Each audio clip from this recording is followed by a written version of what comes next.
English Grammar Essential Knowledge Day 3. Today we are going to discuss non-finites, verbs, kinds,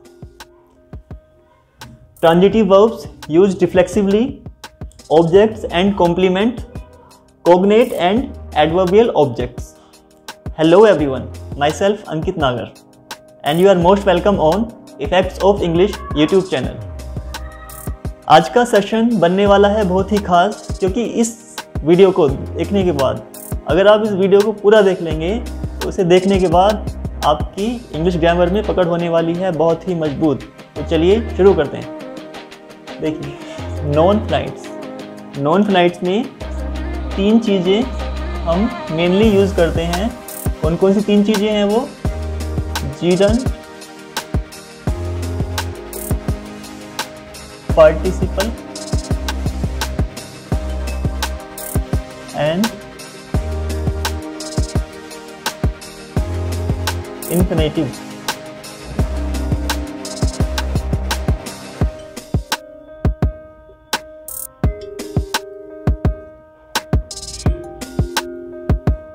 gerund क्या होते हैं?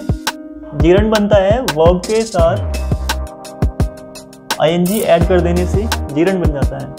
Participle जैसे past participle होता है, like verb plus third form, इससे बन जाता है पार्टिसिपल।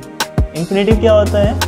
जब वर्ब से पहले टू ऐड कर दिया जाता है।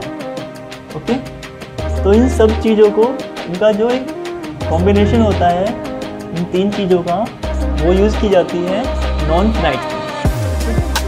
चलिए नेक्स्ट हमारा आएगा वर्ब्स, काइंड्स। वर्ब्स कितने तरह की होती हैं? वर्ब्स में उनके जो ऑब्जेक्ट होते हैं उनके होने या ना होने के आधार पर हम वर्ब्स को टू पार्ट्स में डिवाइड कर सकते हैं। कौन कौन सी वर्ब होगी? फर्स्ट वर्ब हो सकती है आपकी ट्रांजिटिव एंड सेकेंड वर्ब हो सकती है इंट्रांजिटिव। अब इन ट्रांजिटिव और इंट्रांजिटिव में डिफरेंस क्या होता है मैं आपको बताता हूँ। जो ट्रांजिटिव वर्ब्स होती हैं उनके साथ ऑब्जेक्ट्स आते हैं, और जो इंट्रांजिटिव वर्ब्स होती हैं उनके साथ ऑब्जेक्ट्स जो हैं नहीं आते। ये इनमें डिफरेंस होता है ट्रांजिटिव वर्ब्स में और इंट्रांजिटिव वर्ब में। नेक्स्ट चीज़ जो है हमारी ट्रांजिटिव वर्ब्स यूज्ड रिफ्लेक्सिवली। जो ट्रांजिटिव वर्ब्स होती हैं, मतलब जिन वर्ब्स के साथ उनके ऑब्जेक्ट्स आते हैं, उनको रिफ्लेक्सिवली भी यूज किया जा सकता है। जैसे सेंटेंस हो सकता है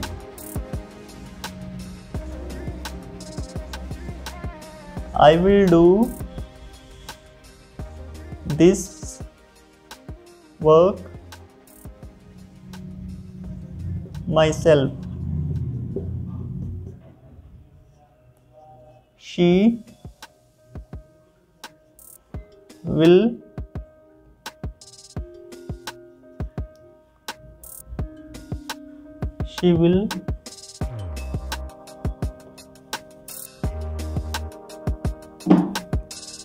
prepare it herself. इस तरह के जो एग्जाम्पल्स होते हैं इन्हें हम कह सकते हैं कि यहाँ पे जो ट्रांजिटिव वर्ब है उसका यूज रिफ्लेक्सिवली हुआ है।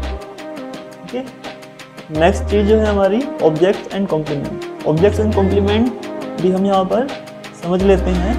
इसको समझने से पहले हम अपने राइटिंग बोर्ड को कर देते हैं यहाँ पे क्लियर, जिससे कि हमें यहाँ पे स्पेस मिल जाए इन चीज़ों को समझने के लिए जो हमारी चीज़ें अभी बची हुई हैं। देखिए, नेक्स्ट चीज़ है आपकी objects and complement.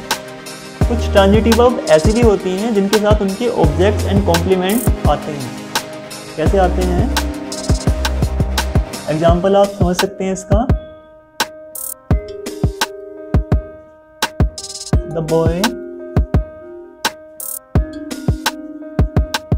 Made Vijay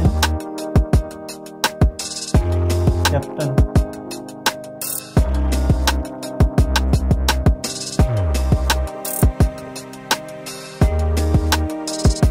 Sharma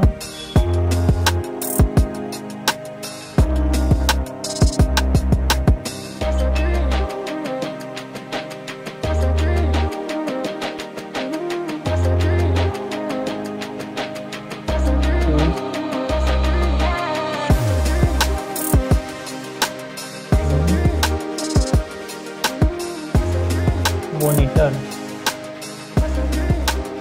तो ये जो दो सेंटेंस हैं यहाँ पर हमने देखा कि इनके ऑब्जेक्ट्स और कॉम्प्लीमेंट भी साथ आए हैं। कॉम्प्लीमेंट क्या होता है? कॉम्प्लीमेंट जो सेंटेंस के लास्ट में आता है, और ऑब्जेक्ट जो होता है वो जो उसमें वर्क किया गया होता है ना, which work have done in the sentence, that is called object. Like choose यहाँ पे ऑब्जेक्ट है, मेड यहाँ पे ऑब्जेक्ट है, कैप्टन यहाँ पे कॉम्प्लीमेंट और मॉनिटर यहाँ पे कॉम्प्लीमेंट। तो ऐसे हम इसको समझ सकते हैं। नेक्स्ट चीज आपकी cognate and adverbial objects. Cognate and adverbial object क्या होते हैं उसका हम ब्रीफ में यहाँ पे समझ लेते हैं, उसको अंडरस्टैंड कर लेते हैं। देखिए कोग्नेट एंड एडवर्बियल ऑब्जेक्ट का एग्जांपल हो सकता है he fought a good fight।